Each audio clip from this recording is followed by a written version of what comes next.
Here it is, the February edition of the magazine that puts financial well-being in the spotlight on this particular month anyway, especially for owners and employees of small businesses.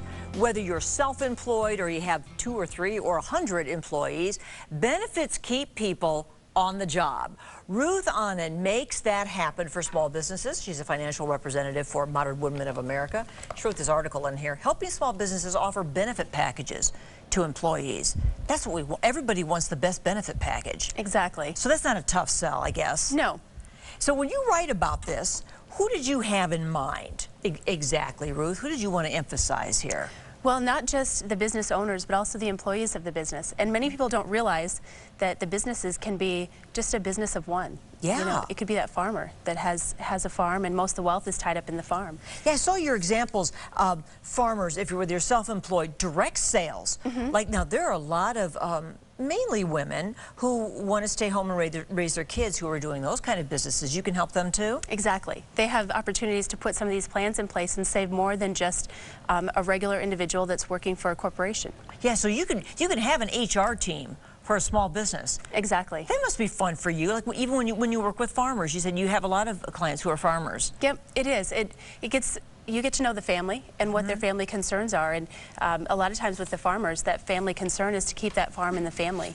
But without the proper planning, when the beneficiaries inherit that farm, they may have to sell that farm. And we need to put some things in place to make sure that they have the money set aside to pay the estate taxes and some of those things. And we think about retirement especially, and I like what you said about this, that you can turn savings into a regular paycheck, which we don't think once we retire, we think we're never going to see a paycheck again. Right. We can't picture it. How do you help people picture it? Well, a lot of times when I meet somebody, they've done a great job saving for retirement, but kind of gets scary on saying, how long am I going to live and how much money can I spend? I'm going to run out of money. How do I turn this into income? So we're able to put some things in place depending on how much they want to draw from that, but it can give them a guaranteed paycheck for the rest of their life. And that's comforting, knowing that you don't have to go back to work. I love that line, guaranteed paycheck for the rest of my life. This is a nice article on you. I know Modern Woodmen is very community-minded, and that really shows in this. There is a shot of you, Ruth. It looks like, now that looks like you were on an honor flight there. Yes. You were that gentleman's guardian. You've done this a few times. 4 times, yep. I've been able to go 4 times with honor flight of the Quad Cities.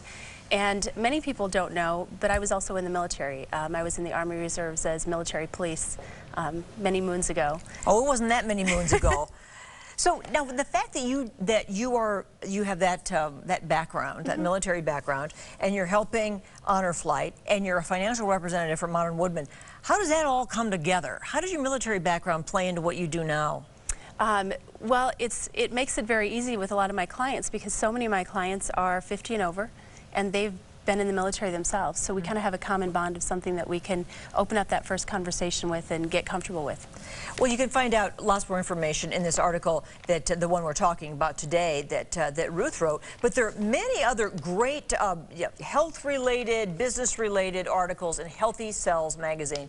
So you can look it up online, or you can look up information there on Ruth. There's her information, her phone number, and an email and all of that. So it's great having you here today. Thanks for what you do for small businesses. I think it's really the backbone, the spine of a community, isn't it? The small business? It is, it is. There's so many more small businesses than what people really realize.